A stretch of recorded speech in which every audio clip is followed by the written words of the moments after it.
हाँ जी, तो राम राम सारे गुने जय मल्हार जय मां अहिल्याबाई होलकर। महाराष्ट्र से चल के युवा साथी अपने जो दीपक बुराड़े जी आए हैं और इन्होंने काफी बार अनशन भी किया है और ये अपने राष्ट्रीय अध्यक्ष ऑल इंडिया धनगरपाल महासभा के राष्ट्रीय अध्यक्ष महेंद्र सिंह धनगर जी के पास अपने इनके हाउस पे आए हैं और अपनी पूरी युवा साथी टीम के साथ है। तो हम सर आप सबको यहाँ दिल्ली में आए हो, किस मुद्दे पर आप बात करने के लिए आए हो, क्या मुद्दा है आपका, जैसे आप अनशन पे भी बैठे हो? महाराष्ट्र में धनगर कम्युनिटी का एसटी आरक्षण अंमलबजाने का एक बड़ा मुद्दा है, जिससे लेकर के पिछले 70 सालों से लगातार लड़ाई हमारे लोग लड़ते आ रहे हैं। उस लड़ाई का हिस्सा हम कई सालों से है। कई सारे हमारे भाइयों ने अपने अपने तरीके से अपना योगदान देकर के इस लड़ाई को आगे बढ़ाया। संविधान के अनुसार यह देश चलता है, उसी संविधान अनुसार डॉक्टर भीमराव अंबेडकर जी ने धनगरों का समावेश आरक्षण की जो सूची है उसमें नंबर 36 पे किया हुआ है। लेकिन धनगढ़ शब्द की ड और न की शब्द के स्पेलिंग की मिस्टेक से कहो या उसके उच्चारण से एक बड़ा इशू हो गया और महाराष्ट्र के धनगर इस आरक्षण के लाभ से वंचित रहे। तो जब ये लड़ाई जिसने भी लड़ी है, समाज ने पूरी ताकत के साथ लड़ाई में भाग लिया है। अभी ये आखिरी लड़ाई हम जालना की धरती से शुरू किए थे, जहाँ पे 16 दिन का अनशन हमारा हुआ। उससे पहले पंढरपुर में भी 16 दिन का अनशन हुआ। उसके बाद अभी लास्ट टाइम मार्च महीने में 10 दिन मुंबई के आज़ाद मैदान में एक बड़ा आंदोलन हुआ, वहाँ भी 10 दिन का अनशन हुआ। तो वह मांग लेके हम लोग चल रहे हैं, वो लड़ाई अभी भी चालू है। आने वाले समय में एक बड़ा आंदोलन मुंबई में और हम लोग करने वाले हैं। लेकिन ये जो एसटी का इश्यू है, ये सेंट्रल गवर्नमेंट से रिलेटेड है, स्टेट गवर्नमेंट का उसमें ज़्यादा ये नहीं होता। तो सेंट्रल गवर्नमेंट में भी दबाव बना चाहिए, एक बात है। दूसरी सबसे महत्वपूर्ण बात यह है कि भाजपा का शासन हमारे राज्य में भी है और देश में भी है। भाजपा के पूर्व प्रधानमंत्री स्वर्गीय अटल बिहारी वाजपेयी साहब जब महाराष्ट्र आए थे 2004 में, तो उन्होंने लाखों हमारे भाइयों के सामने एक वादा किया था कि भाई कांग्रेस वालों ने अब तक आपको वोटों के लिए आपका इस्तेमाल किया, आप हमें अगर वोट देंगे, हमारी अगर सरकार बनेगी तो हम आने वाले समय में आपका आरक्षण का इश्यू सॉल्व करेंगे। अब अटल बिहारी तो नहीं रहे, लेकिन वाजपेयी साहब की पार्टी, उनको मानने वाले लोग सत्ता में है, तो उनसे हम झगड़ा हमारा है। और उससे भी बड़ी बात, आज के इस देश के प्रधानमंत्री नरेंद्र मोदी साहब जब 2014 में हमारे महाराष्ट्र में आए, तो उन्होंने वाजपेयी साहब से भी आगे बढ़ करके बात किया कि भाई धनगरों का इस्तेमाल वोटों के लिए होता है, आपको ये फंसाते हैं, आपका यूज करते हैं, आप हमें सत्ता दो, हम सत्ता में आए बराबर आपका एसटी का आरक्षण सॉल्व करेंगे। और महाराष्ट्र के धरती में यह पहली बार हुआ कि भाजपा सत्ता में आई, क्योंकि महाराष्ट्र में 2 नंबर का समाज धनगर समाज है। लगभग 2.5-3 करोड़ की आबादी धनगर समाज की वहाँ पे है।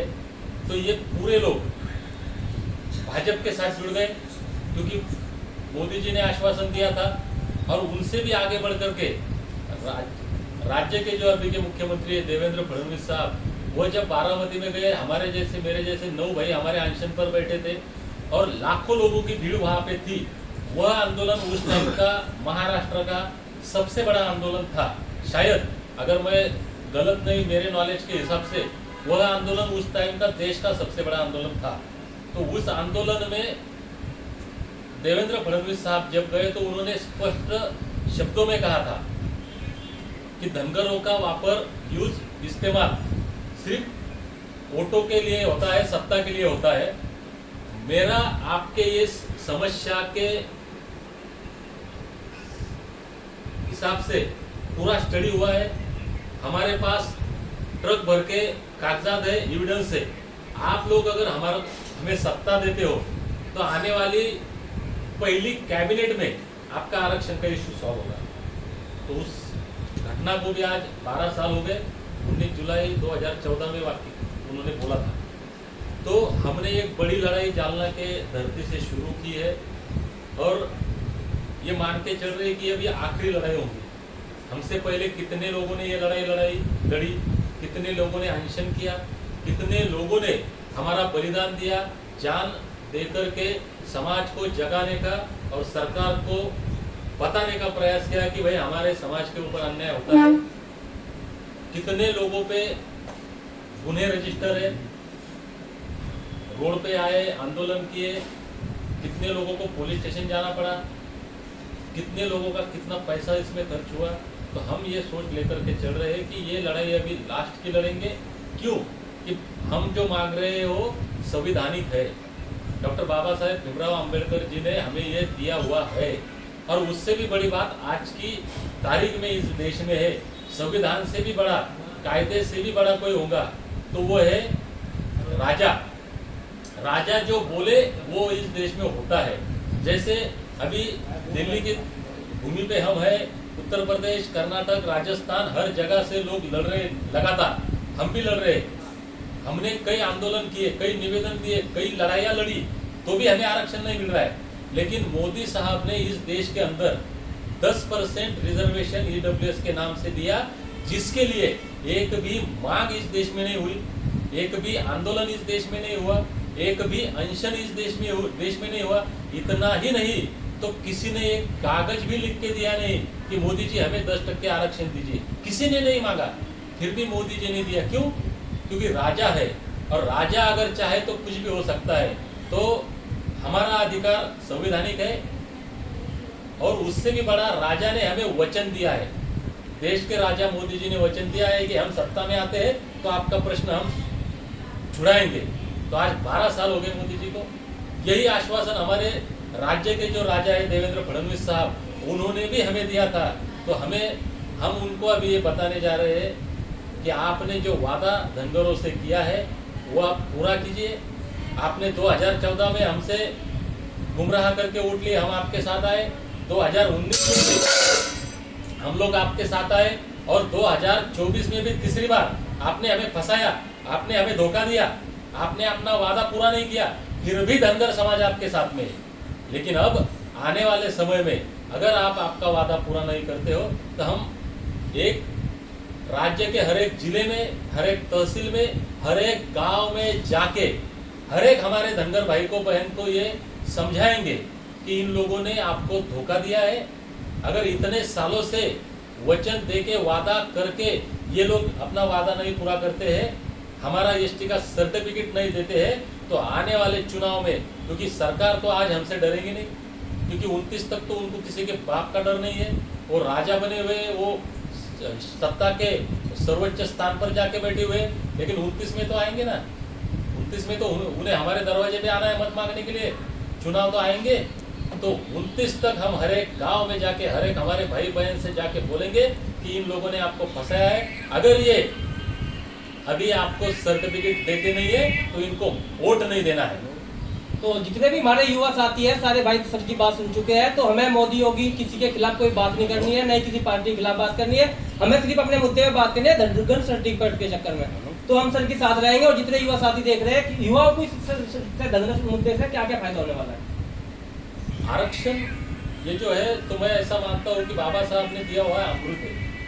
आपको शिक्षा में, स्वास्थ्य, नौकरी, खेतीबाड़ी, उद्योग, पॉलिटिक्स, हर एक क्षेत्र में आपका विकास करने के लिए आरक्षण काफी मददगार है।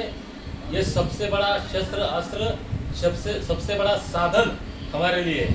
तो वो ये लड़ाई हमारे लिए लड़ना जीतना बहुत जरूरी है। हर एक स्टेट में हमारे यही इश्यू है।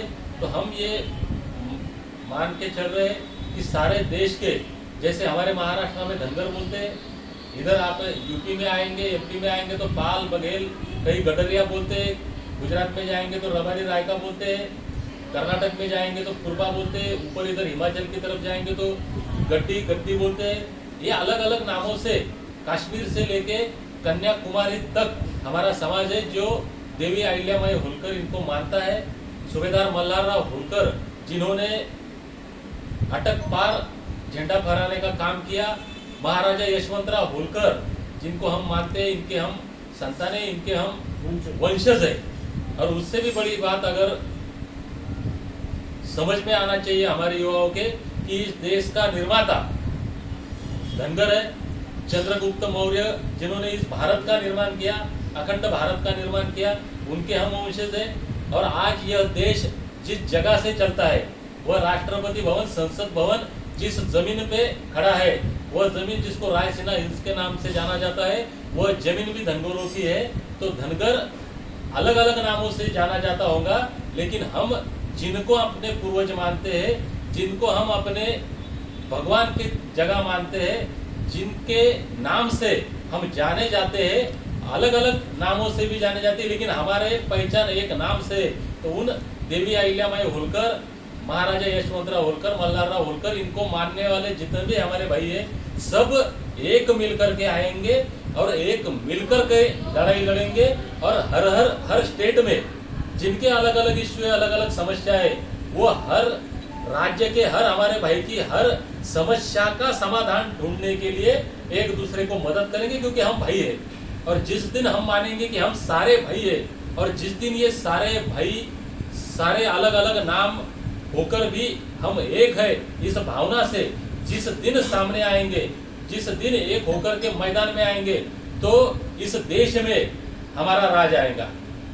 जिस देश का निर्माण चंद्रगुप्त मौर्य ने किया था, उस देश के राज पे, उस देश का राज करेंगे चंद्रगुप्त मौर्य के वंशज। बहुत बहुत धन्यवाद जी आपका। दोबारा दूसरे वाले